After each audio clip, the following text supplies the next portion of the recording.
Semanggi University, kita dari tim MKO, saya Vira dari tim RGA dengan rekan-rekan saya di sini ada Saya Syahar dari GA, divisi GA.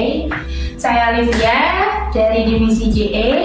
Oke, nah hari ini saya bersama dengan rekan-rekan di tim RGA saya akan membahas mengenai kinerja karyawan yang ditinjau dari aspek gaya kepemimpinan, budaya organisasi, dan motivasi kerja. Tapi untuk saat ini kita fokusnya di motivasi kerja dulu nih. Ini dari bukunya Eko Budianto dan Dr. Muhammad Mukhlas. Oke, kinerja karyawan ditinjau dari aspek gaya kepemimpinan, budaya organisasi, dan motivasi kerja. Nah, sebelum itu kita fokusnya adalah ke motivasi kerja dulu. Kalau dari Mbak Syahar sama Mbak Via, kita bahasnya singkat dulu aja.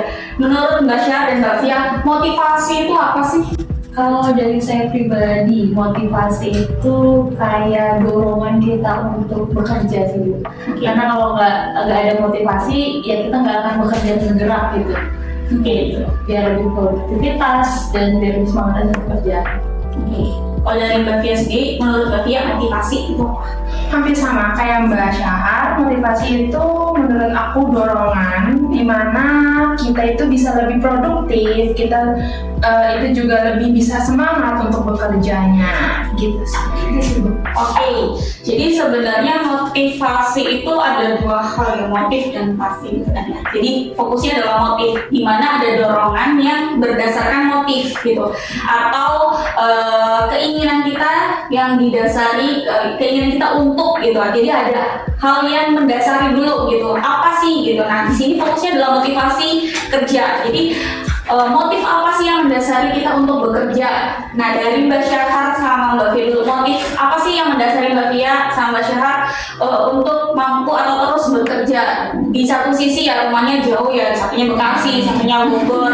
Dengan kantor kita yang ada di Jakarta Pusat, itu kan sudah termasuk dalam motivasi kerjanya pasti ada gitu kan. Kalau saya pribadi, motivasi kenapa saya bekerja pasti paling utama adalah kebutuhan saya ya, Bu. Ya, kebutuhan finansial saya, karena kalau nggak kerja ya nggak mau kita nggak dapat finansial atau profit gitu. Oke. Nah, yang kedua, setiap itu kan pasti ada tujuan, harapan, dan keinginan ya, Bu ya. Nah, dengan salah satu bekerja ini salah satu hal yang bisa saya jadi faktor untuk mencapai harapan dan mimpi saya gitu. Itu sih. Kalau dari aku pribadi, motif aku itu sama kayak Mbak Syahar, yang pasti kita membutuhkan sebuah kebutuhan gitu. Terus selalu juga motivasi aku karena aku ini kan sebenarnya memang bukan backgroundnya dari admin kan, administrasi ini. Aku itu punya minat karir di administrasi ini. Jadinya dari kita belajar administrasi ini, aku juga bisa dapat pengalaman nih di bidang ini, jadi gitu. Jadi motif aku untuk bekerja, aku untuk bisa mendapatkan pengalaman di bidang administrasi karena memang sebelumnya basic pendidikan aku bukan di bidang administrasi ini. Oke, baik. Kalian pernah dengar nggak sih sebelumnya teori 5 teori dasar kebutuhan masuk? Aku pernah dengar sih. Pernah dengar ya? Nah, Fisiologis gitu-gitu kan? ya, oke. Jadi kalau misalnya di buku ini tuh jelasin mengenai motivasi berdasarkan dari teori Maslow gitu. Jadi kalau misalnya dulu aku waktu kuliah ini bakal terngiang-ngiang terus karena ini adalah dasar banget gitu ya, teori dasar banget kalau manusia itu termotivasi atas 5 hal ini. Jadi aku sebutin ya, yang pertama itu adalah kebutuhan fisiologis gitu. Kemudian yang kedua adalah kebutuhan rasa aman gitu atau perlindungan, dan yang ketiga adalah rasa dicintai atau rasa memiliki. Kemudian yang ketiga adalah harga diri, kebutuhan akan harga diri, dan yang terakhir yang paling tinggi hierarkinya adalah kebutuhan akan aktualisasi diri. Nah, tadi kan udah disebutin oleh Mbak Syahar. Kalau misalnya aku tanya motivasi terbesar untuk kerja dengan jarak lumayan segitu jauh apa sih? Tadi ya kebutuhan akan penghasilan, uang ya, butuh uang. Kalau gitu berarti itu kan termasuk dalam kebutuhan pertama, yaitu akan kebutuhan fisiologisnya, itu harus terpenuhi fisiologisnya.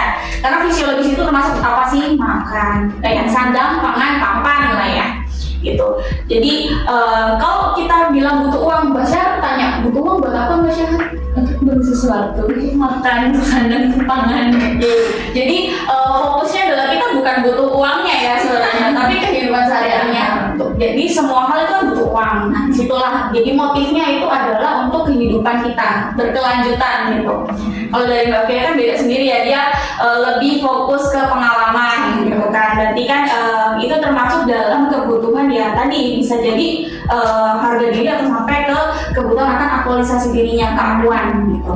Nah, kalau misalnya dari kita sehari-hari itu kan pasti kalau fisiologis secara kita kerja ya akan kebutuhan itu, kita motif itu ya harus dipenuhi ya. Hidup itu pasti harus makan, minum, kayak gitu kan, ada rumah dan sebagainya, dan ada tempat perlindungan ya tadi. Dari kebutuhan kedua yaitu rasa aman atau rasa perlindungan.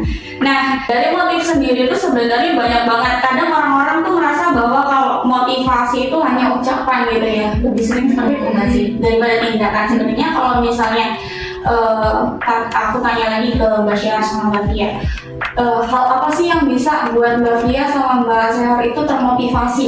Apakah dari omongan, ataukah dari target yang Mbak Fia dan Mbak Syahar terapkan, atau kayak gimana nih biar selalu termotivasi? Kalau saya pribadi itu saya termotivasi ketika saya mendapat pengakuan, gitu, entah dari atasan dan dari teman atau rekan kerja, itu saya bisa termotivasi. Atau lingkungan kerja pun berpengaruh sih Bu, lingkungan kerja, job desk yang kita lakukan.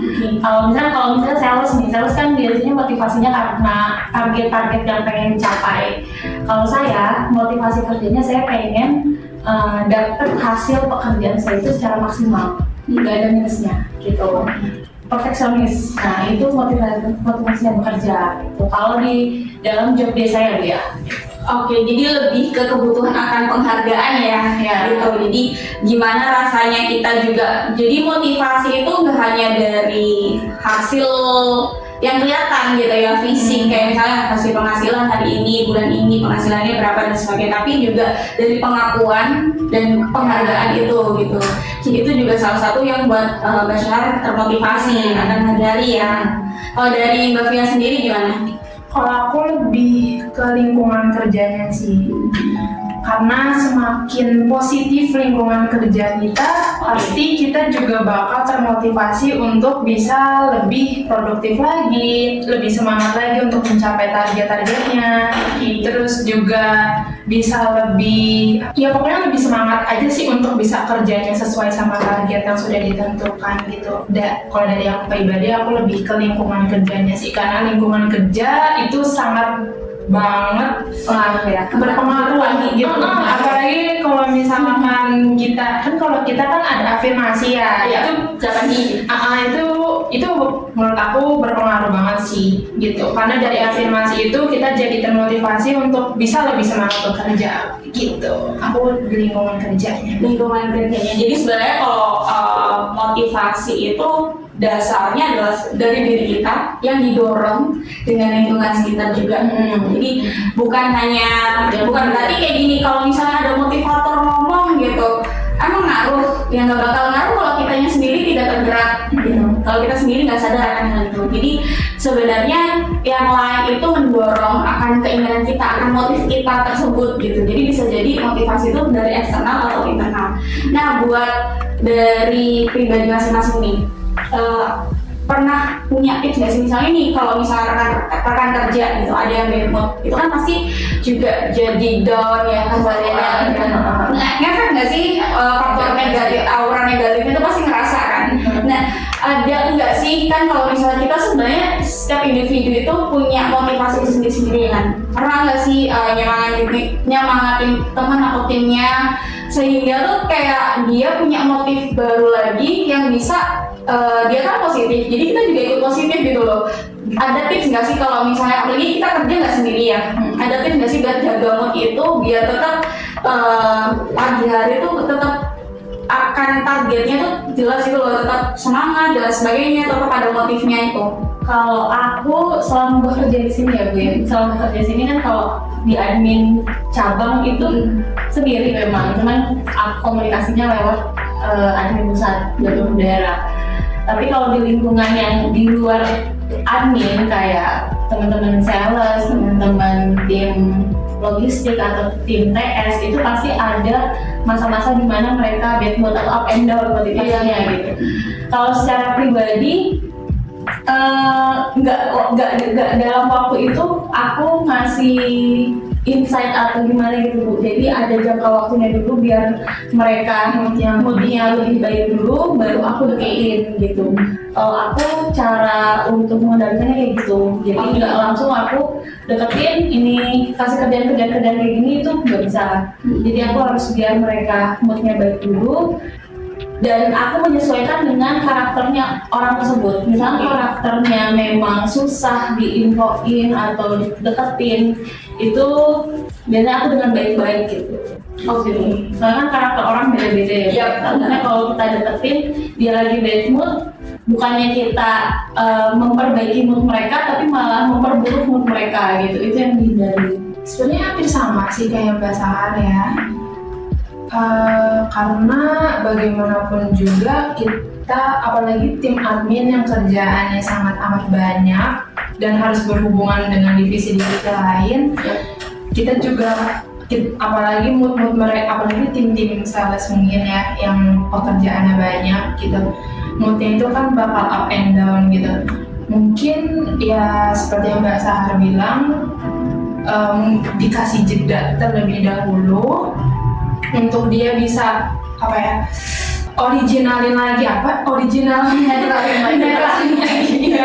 netralin lagi emosinya biar lebih mereda dulu, baru habis itu kita berikan motivasi untuk bekerja. Tapi sebenarnya gini sih Bu, kalau kadang tuh teman-teman itu memang ada problem, ditanya kenapa pun mereka bingung gitu, atau memang ada problem yang berhubungan dengan kerjaan, atau ada masalah yang misalkan kayak logistik sama TS memang ada problem. Ini kan bad mood ya, kayak Bang Amir sama Mas Adi kan memang sering cekcok gitu, tapi ditanya kenapa dan dicarikan solusinya itu bisa mencair di situ. Suasananya bisa baik, Komunikasi lah ya. Oke. Sebenarnya kalau misalnya motivasi itu bisa dari diri kita atau mungkin dari lingkungan kita, termasuk juga dari atasan, itu sangat mengaruh kan. Kalau misalnya kayak pagi-pagi atau mungkin kita lagi sore udah capek, terus ada yang ngomong, kamu good ya hari ini, kerjaannya semua udah lancar dan sebagainya, nggak ada kendala dan sebagainya, hebat banget udah ngerjain sendiri dan sebagainya. Itu kan udah termasuk, wah insight nih, berarti aku hari ini tambah bagus dari hari kemarin, dan itu jadi buat kita termasuk motivasi buat kedepannya lebih baik lagi gitu kan. Karena di buku ini juga menjelaskan bahwa motivasi penting, karena dengan motivasi ini diharapkan setiap individu, yaitu terutama karyawan, mau bekerja keras dan antusias untuk mencapai produktivitas kerja yang tinggi. Motivasi harus diberikan pimpinan terhadap bawahannya karena adanya dimensi tentang pembagian pekerjaan untuk dilakukan dengan sebaik-baiknya. Jadi ini sebenarnya bukan hanya antar atasan dan bawahan, tapi juga antar sesama rekan kerja ya. Karena kalau misalnya kita tadi bilang kalau Mbak Fia sama Mbak Syahar itu kadang motivasinya terpengaruh oleh lingkungan sekitar gitu. Jadi dari lingkungan sekitar itu kalau misalnya motivasinya baik, lingkungannya baik, itu juga ngaruh ke diri kita sendiri gitu. Cuma memang ada beberapa orang yang kadang itu tidak terkecoh ya dengan lingkungan, tapi dia motivasi dirinya tuh lebih jauh gitu, lebih baik karena kayak mungkin dia udah punya motif tersendiri gitu. Kayak misalnya nih, saya kerja untuk bisa punya rumah.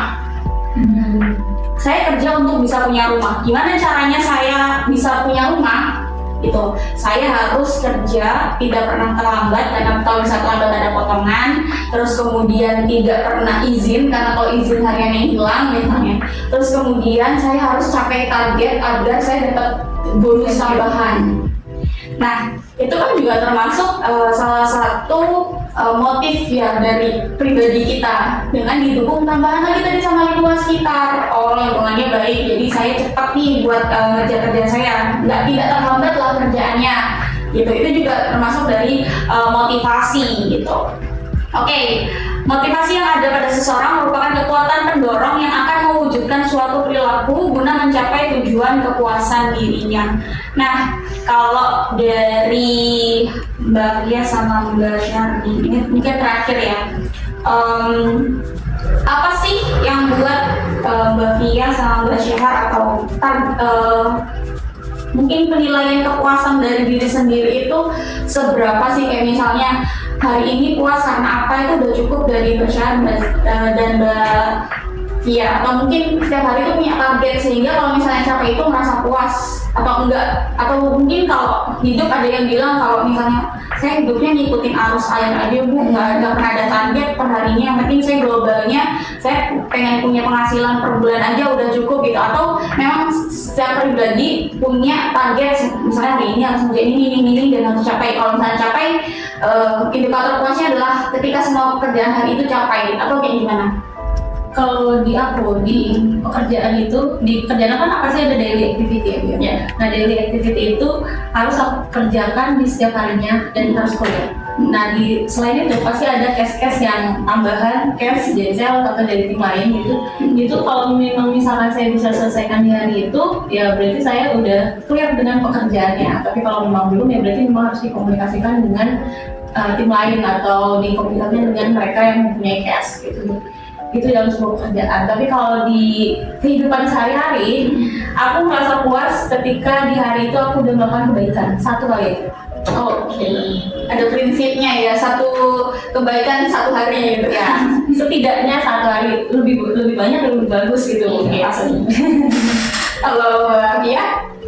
Kalau untuk kerjaan itu karena aku baru ya di sini, aku juga bantuin Mbak Syahar. Puasnya itu di saat aku udah benar-benar bisa di bidang yang diajarin sama Mbak Syahar. Misalkan kayak akurat gitu, aku kan masih agak bingung ya untuk akurat tersebut. Misalkan contohnya kita ambil contoh pada bagian history bank, misalkan kita masukin data history banknya itu ke akurat, itu kadang aku juga masih agak bingung ya. Kalau misalkan aku bisa dan sesuai sama target apa yang dimau sama Mbak Syahar, itu aku ngerasa puas gitu, kayak oh ternyata aku bisa, ternyata walaupun aku sebelumnya nggak pernah megang akurat, pas dijalanin ternyata oh gampang gini, nggak susah. Tapi memang mungkin masih banyak hambatan-hambatan lainnya gitu, mungkin masih agak lama, tidak secepat Mbak Syahar gitu. Kalau untuk pribadi, aku itu orangnya let it flow, apa sih, sesuai arus lah ya. Karena aku orangnya gampang banget suka menyalahkan diri sendiri. Oh gitu. Jadi kalau misalkan tidak sesuai sama, jadi ya udah sesuai harus aja. Kalau misalkan aku terlalu mencapai, misalkan aku tidak sesuai target, endingnya aku malah nyalain diri sendiri. Kayak misalkan mohon maaf ya, aku bodoh gitu.